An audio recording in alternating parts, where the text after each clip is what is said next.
Subject కి ఒక teacher ఉంటారు, అన్ని సబ్జెక్టులు నన్ను చదవమంటారు. ఇంత చిన్న బుర్రలో అన్ని ఎలా నింపాలి?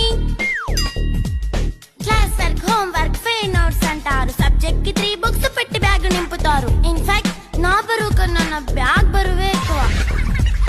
క్వశ్చన్లు, ఆన్సర్లు, సర్ప్రైజ్ టెస్టులు అన్ని దాటుకొని మళ్ళీ స్కూల్ వాన్ ఎక్కేసి అమ్మయ్య ఇక ఇంటికి వచ్చేసామనుకుంటే మార్క్స్ తక్కువ వస్తే చెయ్యాలి అసైన్మెంట్. రిపోర్ట్ కార్డ్ చూపిస్తే ఇంట్లో ఉన్న పనిష్మెంట్. హోంవర్క్ చేయమంటూ మమ్మీ చంపుతుంటుంది. ట్యూషన్ టైం అయిందని డాడీ తరుముతుంటాడు. డాన్స్ క్లాస్ కి వెళ్ళమని తాతయ్య తిడతాడు. స్నాక్స్ తిని వెళ్ళమని నాన్నమ్మ ఆపుతుంది. ఇక అన్నీ అయిపోయాక కాసేపు టీవీ చూద్దామంటే మమ్మీ ఎంట్రీ ఇచ్చింది. బెడ్ ఎక్కమంది. చిన్న నాప్ తీసేలోపు తెల్లారిపోయింది.